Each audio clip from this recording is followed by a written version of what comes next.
More on the sense. When I woke up this morning, I was feeling pretty dangerous. Thinking about the past, thinking about the future. Welcome back to Draftvice, and welcome back, football. Oh, my God. Welcome back. I didn't know you would be back today. Yes, it's here. It's football. I can't believe it. We actually saw a game, a real game without preseason. That's kind of different. It's almost like college football. Yes, Kansas City versus the Houston Texans. And by the way, yes, I am now making a full commitment. I will do daily episodes starting next week. It's kind of weird but anyway, starting right now, guess what, man? This is crazy. It was an interesting game. I wouldn't say great game. I would say interesting game. And on today's episode, we're going to talk about Kansas City and Houston. We're going to talk about the contracts, all the contracts. There was like 10 contracts that were given out in the last couple of weeks to star players. It was like all of a sudden, because there was no extensions done throughout most of the offseason, everybody's doing their extensions right now. So you know what? Since we're all doing extensions, we'll talk a little bit about the extensions, and then we'll touch on some fantasy football, just talk about a little bit about the waiver wire, if you will, a little bit at the end. Just some guys you might want to keep an eye on, maybe pick up in your league. So right off the bat, Kansas City versus Houston. It was here. It was great. Well, it was okay. It was weird, right? Like, so first off, Houston did get a touchdown early on, and they looked like they were at least going to be competent, and then it kind of looked like they kind of fell apart a little bit. They did a lot of checking down and a lot of, for a bit, I kind of liked what they were doing. Like, it was, like, because they had all this speed, so, like, it looked like Kansas City was letting them take what they can get. David Johnson looked pretty good. It looked really cool when they had David Johnson and Duke Johnson in there for a little bit. Like, it almost looked like it was like a tale of two play callers for the Texans, right? In the beginning, they were moving the ball downfield, playing a little bit of ball control, utilizing, David Johnson's running, which, like I said, he looked really good. Like, healthy David Johnson's good. It's just how long is he going to stay healthy? And they even did get Duke Johnson in there a bit. Will Fuller was kind of the main receiver for them. Brandon Cooks had some role in there too. But it was really Fuller was the main guy. A little bit of Akins helped. Akins helped get one big move down there. He was actually, like, I kept on hearing things from Texans fan, like, oh, he's a great run after the catch guy. I actually believe it now that I saw that bit. I got to watch more Jordan Akins. Still, like, I watch a lot of tape, but still, I it's kind of hard with, fantasy-wise, wouldn't rely on him, but if Darren Fells ever left the league, I could see a future where Jordan Akins might be a little bit of a fantasy star if, it became a target for Deshaun Watson. But it was weird because they kind of fell off towards the second quarter. They just weren't moving it anymore. In the second half, my God, the offense just almost, like, it was stagnant. Now, they did get a couple of, they did actually manage to get a couple of more touchdowns to catch up with the Chiefs. Now, the Chiefs, it was the debut of Clyde Edwards-Helaire, the first-round pick everybody's talking about. I like Clyde Edwards-Helaire. If you watch this podcast, I was a huge fan of him. He was high on my rookie, basically, when he was high in my draft ranks, like he was one of my favorite players, and all of a sudden he gets drafted by Andy Reid. So I like Clyde Edwards-Helaire, but there was clearly an issue here when it came to. So first off, let's go back to their Kansas City's offensive line. It looked almost better than it did last year. Texans' offensive line did not look all that great. Particularly Titus Howard did not look like he knew. Like, he looked like he was, like, microdosing a little bit. Like, he just kind of went out there and he was still a little bit on shrooms. And it was just like there were moments where, like, either it would be Chris Jones or it would be Frank Clark, and they would just get on him and get past him. So, like, Frank Clark just walked by him. He didn't run. He walked. Like, he trotted. Titus was like, oh, shoot, I was supposed to stop that guy. So, yeah, like, the right tackle has to play better for the Texans. As far as the tackles go for the Chiefs, there was somebody who managed to get by. I don't remember who it was. I think it was actually a linebacker who the linebacker the Texans got in the Jadeveon Clowney trade.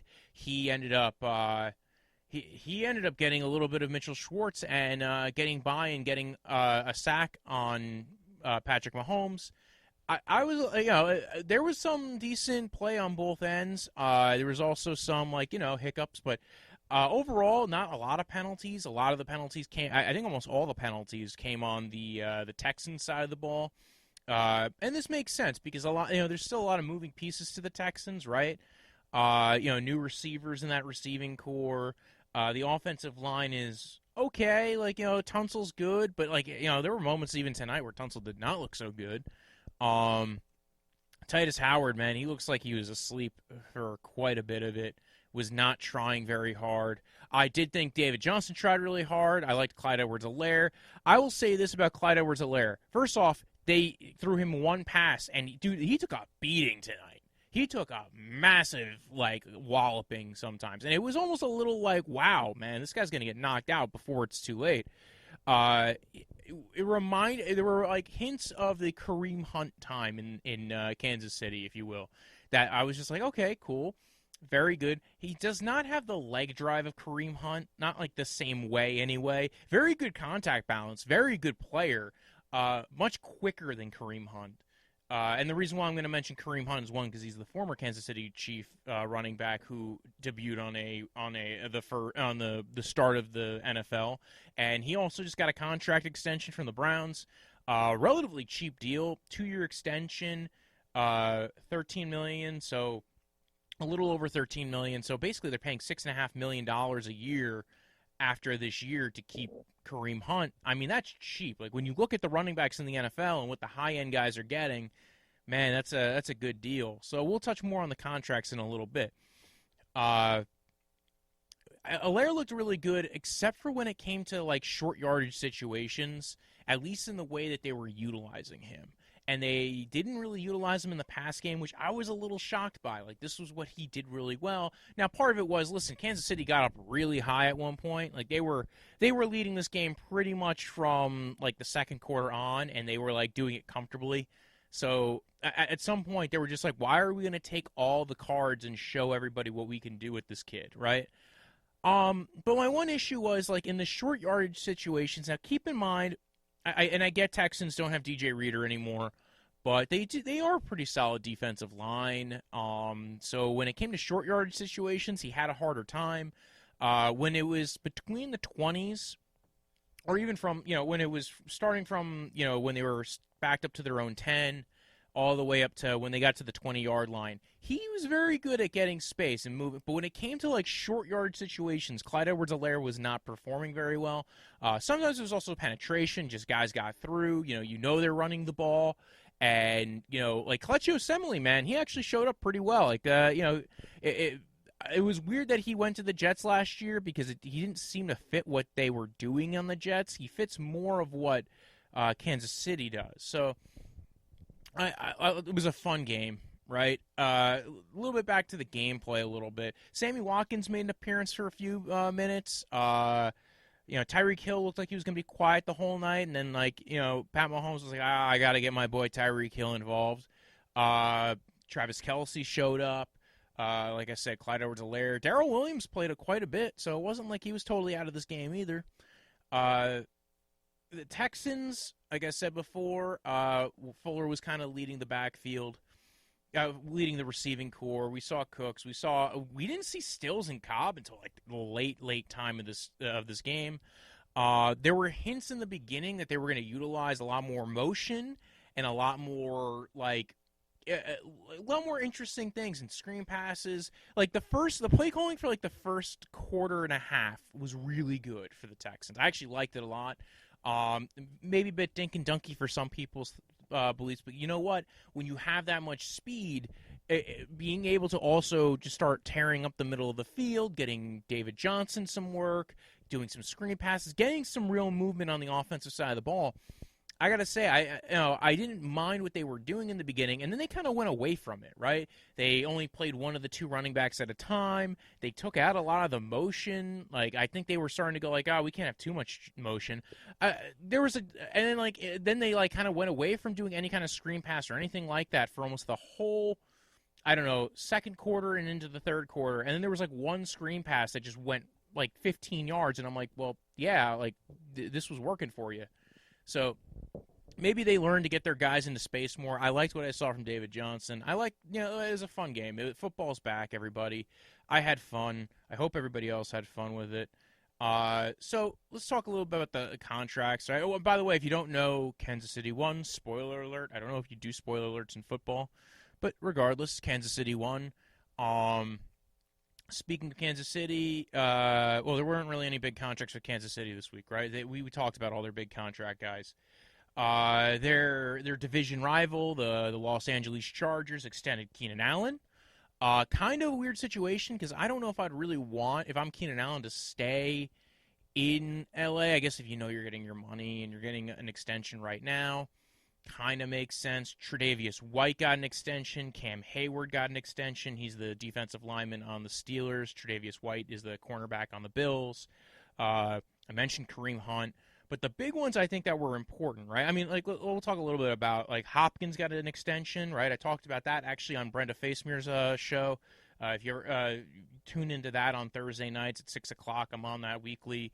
Zach Cunningham, the linebacker on the Texans, he got an extension. Budda Baker on the Arizona Cardinals got an extension. But the two big ones I think that are important, and because they show a change in leverage for the player, was Jalen Ramsey and DeAndre Hopkins got massive amounts of money.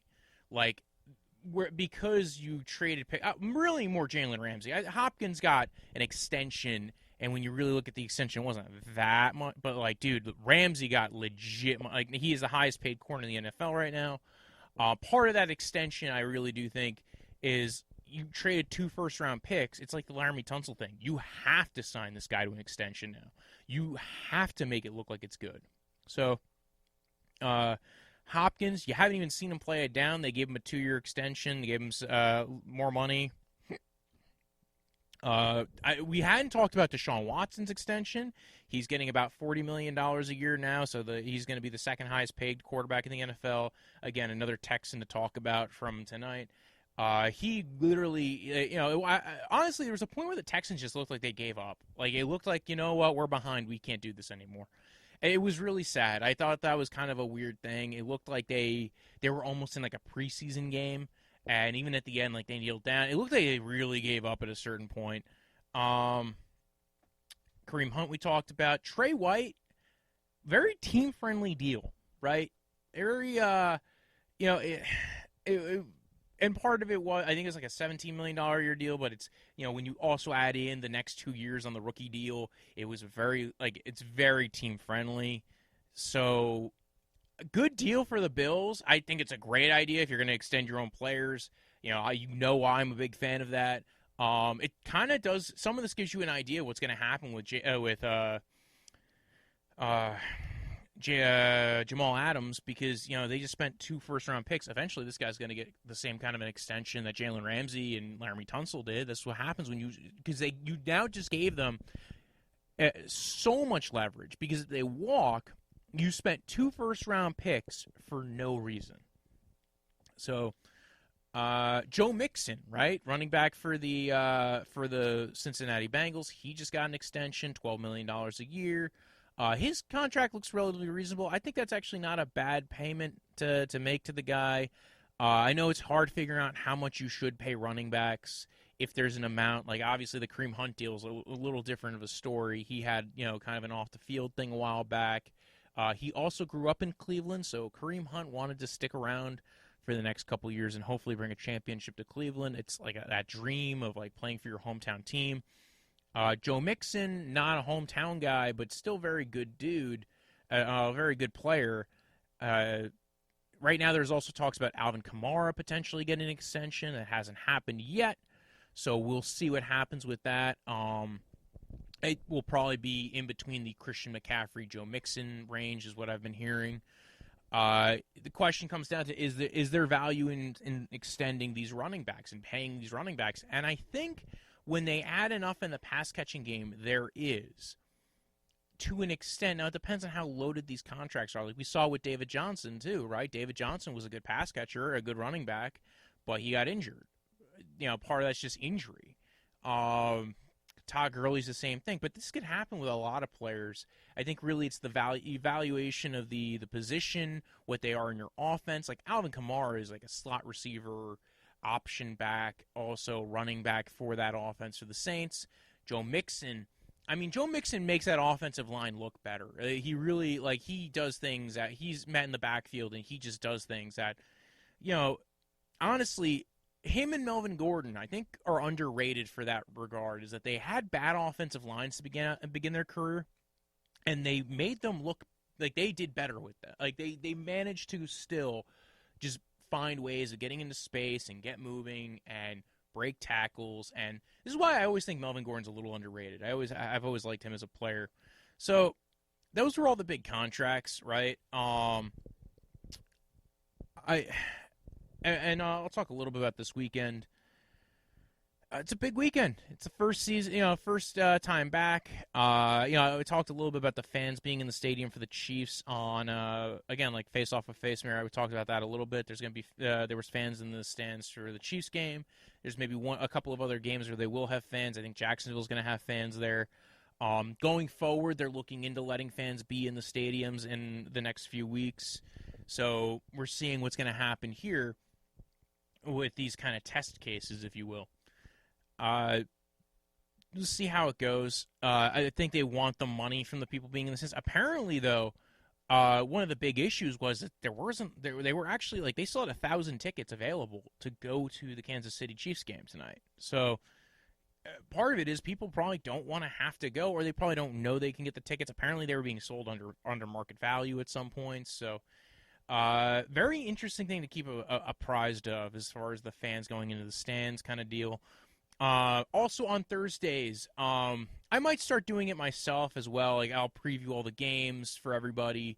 On Thursdays, though, at 6 o'clock on Face Off with Face Mirror, I'll post it on the Draftvice. I'll post it everywhere.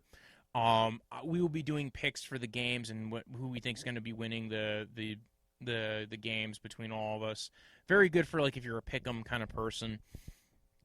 So you can tune into that. I'm going to preview some of the games. I might do I'll do another episode. I'm going to release on Saturday. Next week it'll be on Fridays.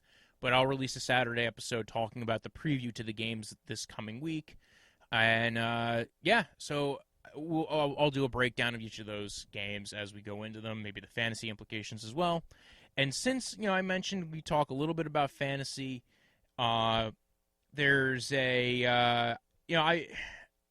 So everybody's done their draft at this point, right? Now we're past the day one game. And I've posted videos on this. Follow the TikTok, follow the YouTube. The YouTube's the biggest thing. Go subscribe to the YouTube and also the podcast on Apple Podcasts and Spotify. But I talked about some players that people might want to go out and grab, right?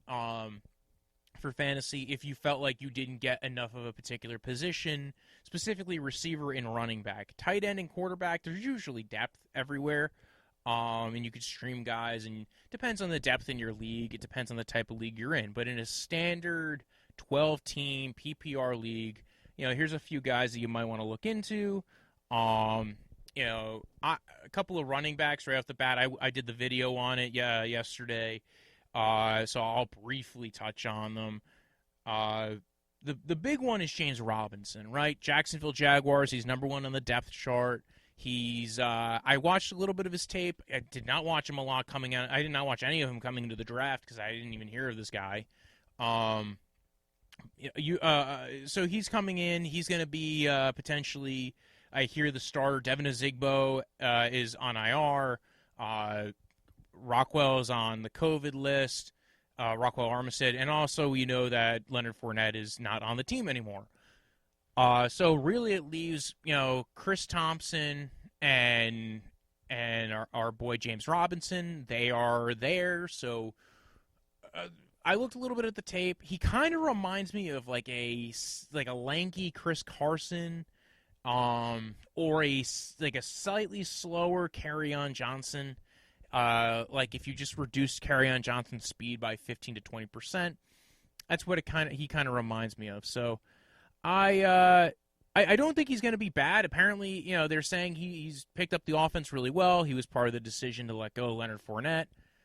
if this is the case, I mean, yes, they also signed Darren Ogunbowale, the former Tampa Bay Buccaneer, but he's also more of a special teams guy, third down role kind of guy, so he pretty much plays the same role as Chris Thompson anyway.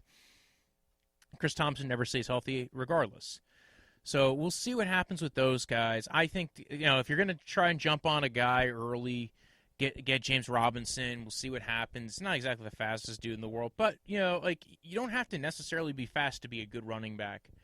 Another couple of guys I feel like got kind of forgotten about. Jerick McKinnon of the San Francisco 49ers, right? Signed to a contract a couple years ago, tore his ACL, then wasn't healthy last year. Usually it takes, some guys, if they don't come back right away, it takes almost a year and a half to kind of come back from the ACL. Not everybody comes back in 11 months from the ACL. We got used to this from watching, Jamal Charles and Adrian Peterson, but then Jamal Charles tore his ACL again. So we've gotten used to seeing these guys bounce back from these hard injuries. So I think Jerick McKinnon might be the most interesting back in the San Francisco 49ers backfield because we don't know what he is right now still. I know what Mostert is. And listen, he's the fast. You got two fast running backs who I think Mostert's probably better than Tevin Coleman to an extent. I don't think it's going to be easy to figure out who's leading that backfield. Right now, it's a three-headed monster until we get clarity on that situation. I say just kind of take the cheapest guy you can get. And right now, Jerick McKinnon is free, so free is very good. Then I also brought up Jamal Williams. He's a guy who people might be interested in grabbing because, Green Bay running back. I don't think A.J. Dillon gets a lot of play this year. He was drafted as a rookie coming in with, no camp, second-round pick, so high pedigree. But you're going to waste the life on the guys you have now, especially because Jamal Williams is a very good pass blocker. So, maybe you'll see a little bit coming out of him this year. In the offseason, after coming off this offseason, you'll see these usage. Maybe it'll be similar to the Aaron Jones situation. So if you need like a low-end RB2, RB3 kind of guy, Jamal Williams might be the guy to grab because, listen, if Aaron Jones goes down with an injury, now you have a partial starter, or a potential starter for your season. And also, again, he played enough snaps last year where he was at least semi-productive. A couple other names to drop. Joshua Kelly out of UCLA. I actually did look at his tape for the draft. I thought he was an interesting player coming out in the draft. I'll pull up. I did copy my notes onto this so I could look at it. Weirdly built frame. Not a very good pass blocker. He has good enough speed to be in the NFL. And there was a couple of good runs there. He looks like he's a better outside zone runner. If he gets it blocked up really well, he can probably be very useful. I can't tell if he has problems running on the interior or if it was the interior of the offensive line sometimes not getting pushed. Keep in mind, I'm not watching, all 22s all the time for some of these guys, so it's sometimes hard to gauge what you're, I do think he has very solid vision. He can plant his foot and go. These are all notes from the spring, so keep in mind, we're talking about me from 3 months ago writing all this. He also makes a handful of catches out of the backfield. It feels like all the Chargers running backs can. So Joshua Kelly, currently on the LA Chargers out of UCLA, he might be a solid guy to pick up. Solid athleticism, and he does have some long speed, so he can break one free. He might be... Again, it feels like he's also the biggest back out of the three. So if you go ahead and grab him, you might have an opportunity there. Outside of him, are there any other ones? Bryce Love, you can maybe take a flyer on. J.D. McKissick, weird because it was he's the top of the depth chart, but I don't think it means much. It sounds like everybody's saying Antonio Gibson's the starter there, even though J.D. McKissick got the top billing on the depth chart. I don't know if there's much to believe with that. He's been more of a pass-catching back anyway, so if Washington was really using him like that, I don't know if I really believe it until I see it. But, speculative ads, deep leagues, go ahead and take a throw, a dart throw on it. Bryce Love's still kind of rehabbing from that ACL tear, but he should be coming back soon, probably be getting up to speed soon. He's an interesting one. He was fast when he was in college. He was a good one.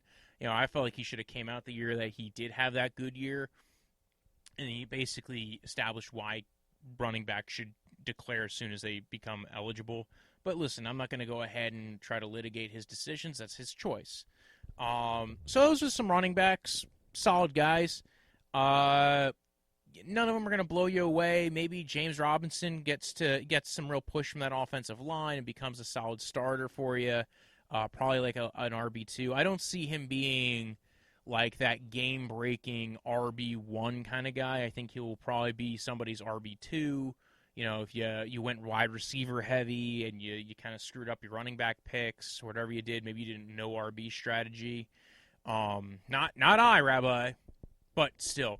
So, again, that's probably the highest, of those guys. Robinson's probably the biggest one I'd probably take my flyer on. If Chris Thompson's available in your league, definitely go for Chris Thompson. Totally think that's a good idea. So, let's go receiver real quick. A couple of different guys. I also did a video on this. I did talk about Marquise Valdes-Scantling, receiver for the Green Bay Packers.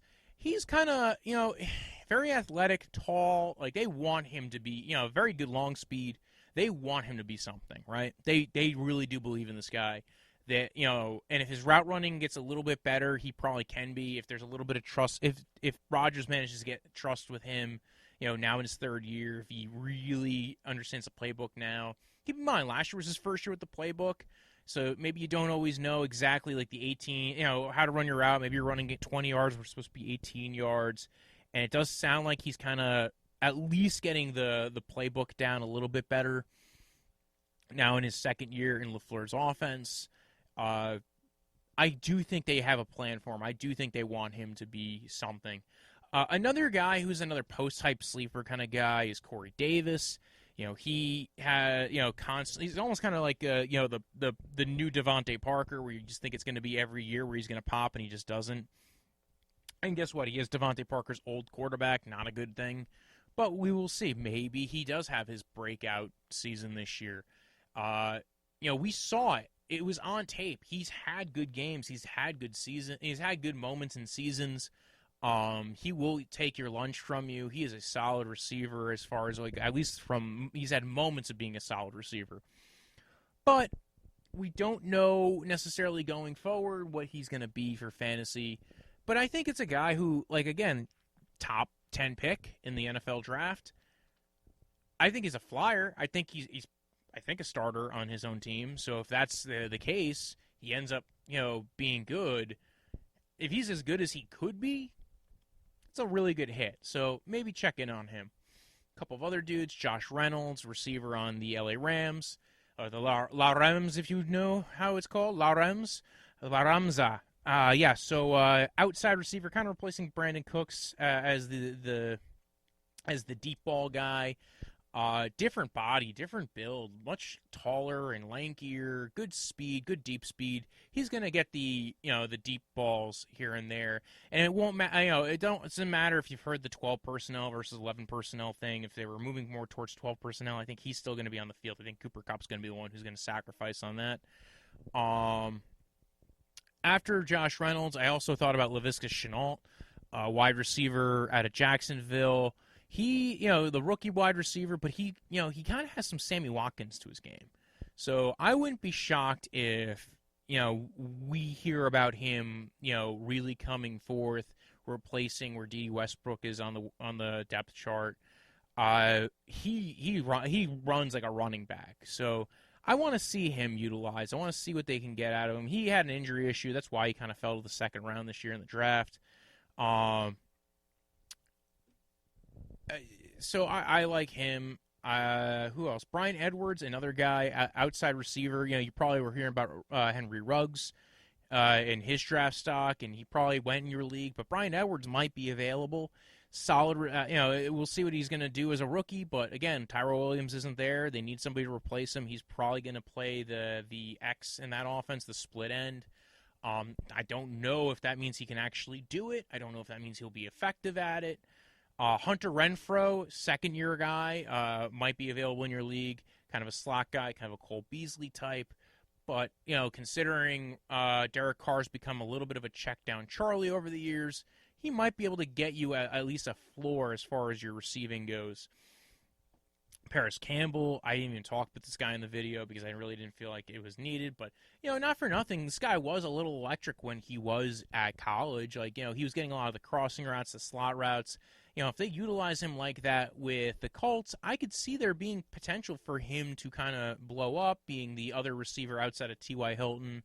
Also they drafted Michael Pittman. But, there's, there's some draft value, draft stock invested into him. And that's kind of most of my list for right now for these guys as far as receiver goes. If you missed out on tight end, maybe go ahead and grab Greg Olsen if he's available in your league. Jack Doyle, they're playing the the Colts are playing the Jags. There's a lot of reports of Phillip Rivers targeting the tight ends. His arm's not as what it used to be, so maybe he's going to focus on Jack Doyle and Trey Burton and the running backs. And keep in mind, Trey Burton might not even be playing. So you might get some real value out of a Jack Doyle pickup and playing him the first week, even if you're just streaming him the first week. Like I said before, Greg Olsen. Greg Olsen's probably going to be the third target in that offense. He could be that kind of like guy you drafted the last round or got in free agency, and he ends up actually performing for you as a tight end. That's kind of a rarity. Dallas Goedert might be available in some leagues. I actually think that would be a good pickup for a lot of people. He's just going to get you a floor. He's not going to get you a ceiling. So just keep in mind with that. And then outside of that, listen, fantasy's here. Football is here. We have football. It tastes so good. It's right there. So what I'm going to do is I'm going to leave you with what I've just discussed with you. Tune into the podcast. You can find the podcast at Draftvice on Twitter, at Draftvice_football on Instagram. You can follow me at BROJO. Death is in the end of life. Punch like a delicious drink you drink when you're out at parties. Sometimes it gets spiked. Don't spike punch and don't spike drinks. Let people kind of do it on their own. But regardless, and you can follow me. Now follow, like, subscribe the videos. Go to the YouTube, subscribe to the videos, subscribe to the podcast, and I'm going to release a Saturday episode. It might not get a lot of listens, but I'm going to release a Saturday episode this week, and then starting next week, I will promise to actually do daily freaking episodes, even if it kills me. So, yes, we are here. Football is here. I love it. We are almost... It's here. And tune in next time for when I try to take over the world using my banana I woke up this morning, I was feeling pretty dangerous. I'm about the past, I'm about the future.